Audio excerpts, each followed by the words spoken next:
worked in banking for 25 years, and I'm international banking executive. I know, I told you that nobody is perfect. I use numbers in my daily life. I use numbers to determine trends, to review financial statements, to make budgets, to follow budgets. And numbers are part of my life. I like them. Everybody uses numbers, right?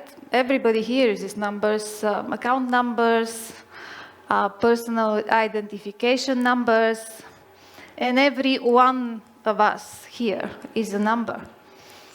Issues are also numbers, right?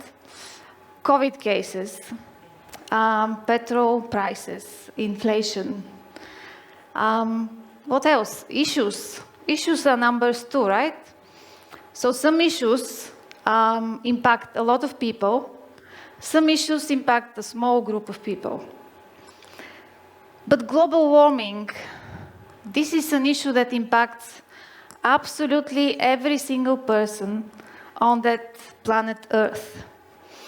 But we say global warming and we think about something global, you know, something somewhere, but not personal, right? It's not personal. But for me, it's very, very personal. And I'll tell you why is that. So if we go back many years, in 1980, I was 10 years old. At that time, we still used to play outside on the street. So I was with some friends. We were sitting on the street, on the pavement. I was behind the car. That's the car. Very sought after socialist car, Moskvich.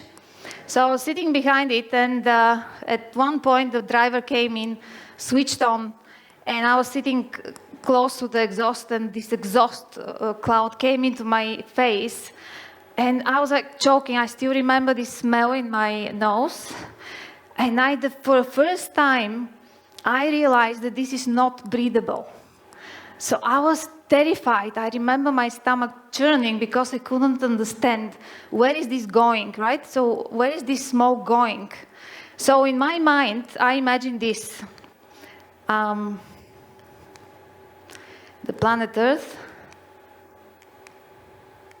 slowly engulfed in this great cloud, and all the people choking and dying. So I was like, oh my goodness, I'm going to die. And I just looked around to see my friends. They were totally not at all impressed or worried. So I went and asked my father, is this going to happen? Are we going to die? And he said, no. The trees are absorbing CO2, and then they release the oxygen in the atmosphere, so it's okay. Well, this added a little degree of comfort, but not a lot. And why is that? Because I am a person who worries non-stop. You see this kind of very quiet, calm person here, but inside everything is like this worry, worry, worry, worry. And on top of that, I'm a little hypochondriac. So if my life is threatened, if my health is threatened, well, that's very, very personal. So that was my first trigger to live environmentally friendly life. The second trigger are my kids. I want them to live long and healthy life together with me. I want them to have the same or even better nature like me.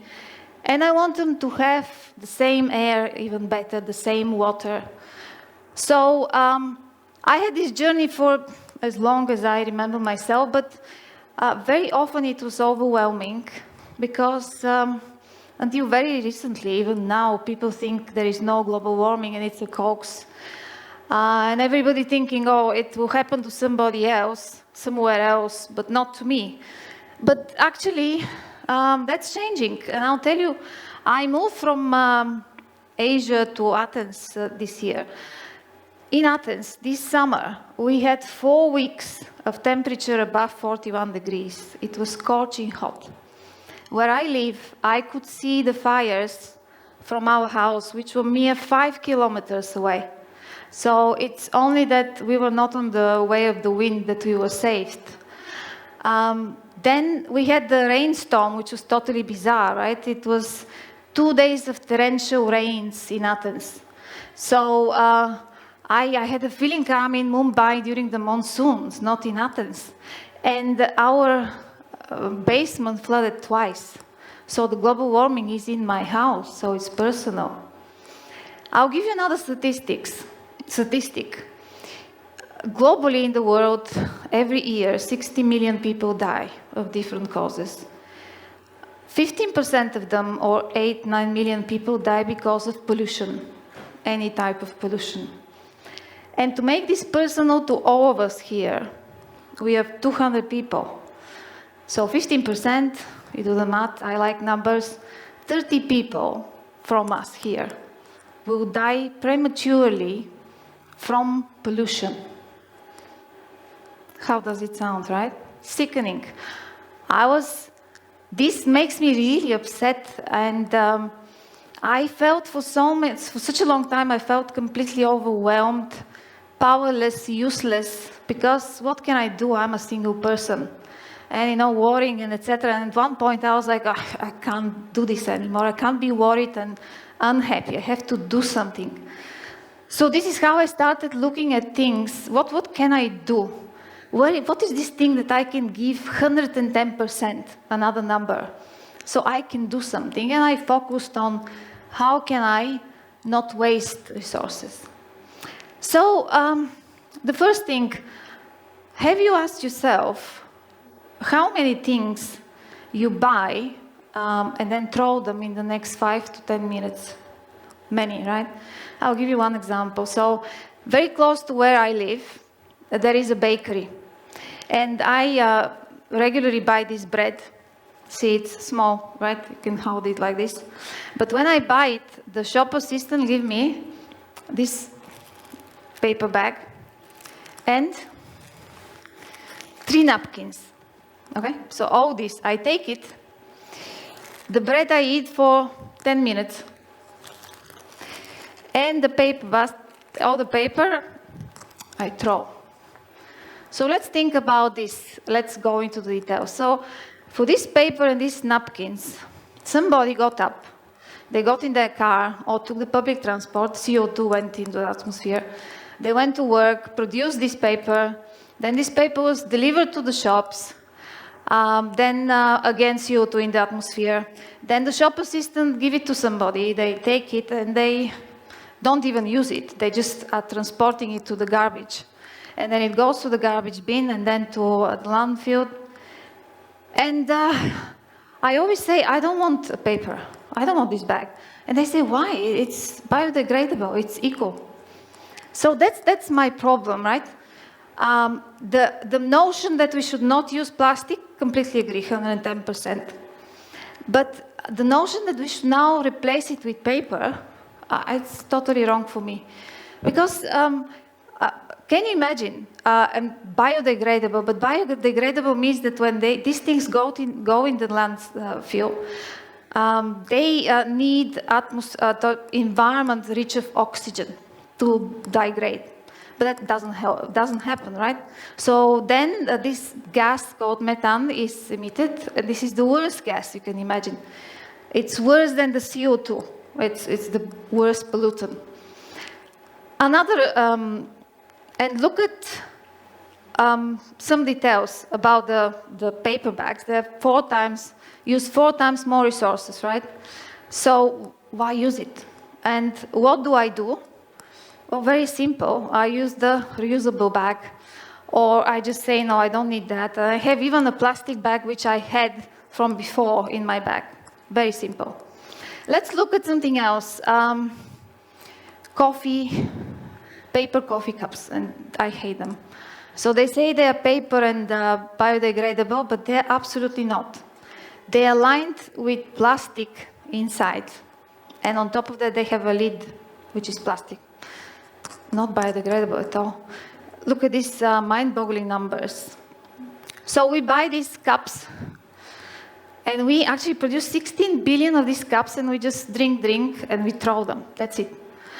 Look at the mind-boggling numbers, right? If we don't produce this, we'll light we'll have energy for 54,000 homes.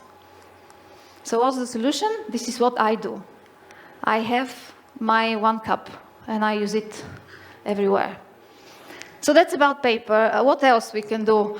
I can do, and I do, is at home. So at home, electricity. My parents and grandparents, when they were young and they were growing up, electricity was a scarce resource. It was very valuable, and they know to value it. Well, my generation and later generations, we think electricity is like a sun. It will be always there. And as if we forget that electricity is because we burn fossil fuels. And so the solution is very, very simple, in my mind at least. Less electricity, less pollution, right?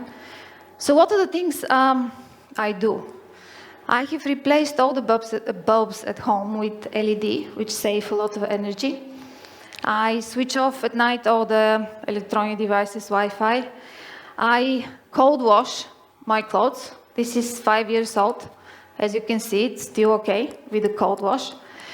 And I use this amazing new energy, solar and wind power. I don't know whether you heard about it, but I dry my clothes with it. So that's about home. Let's think about something different, data. Let's say data.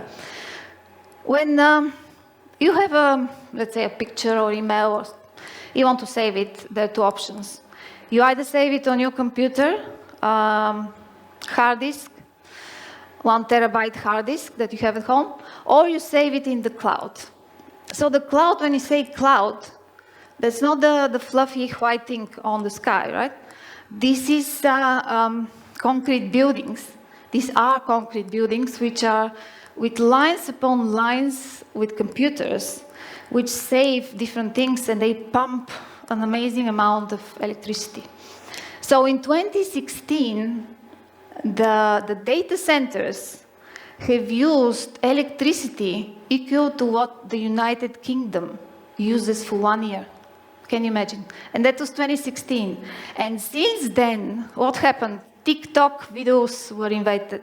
Imagine these videos that are saved on somebody's iPhone, right, and never used. We save pictures on Facebook, Instagram, whatever we do, we click and we save. So what is the solution? Before I go to that, I'll tell you, with all the things that I spoke about, the data centers by 2025 will be 3% of the total worldwide carbon emission.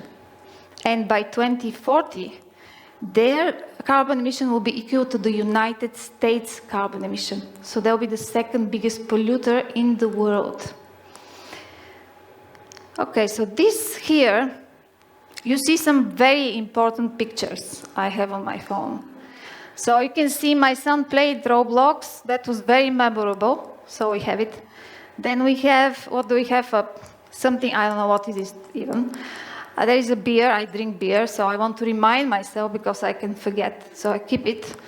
And then the other one is, I don't know what I'm doing here. I just really... Anyways, these are the pictures I keep. And then on top of that, I have 23,000 emails, which I never read, and which are very important, and I want to keep forever. That's it. So the solution, what I have, I don't have these things anymore, but I kept them for you. So I just regularly go and delete this, because what is the sense of it to keep all these stupid pictures and in a data center pumping electricity? There is absolutely no need. So, I have this for such a long time. I was doing that for such a long time, and I was leading by example, teaching my kids what to do, to have the same life. And I never knew, is this thinking somewhere or not? And but about a month ago, my son went for a play day, and his sleepover. And I went to collect him in the morning, and the mother was very impressed. She said, we had pancakes, and we offered Peter a chocolate spread and a maple syrup.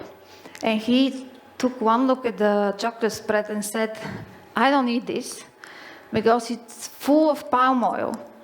And on top of that, he said, the producers of palm oil, they burn fossil fuels, they burn trees and the habitat of orangutans. So no, I'm not eating it.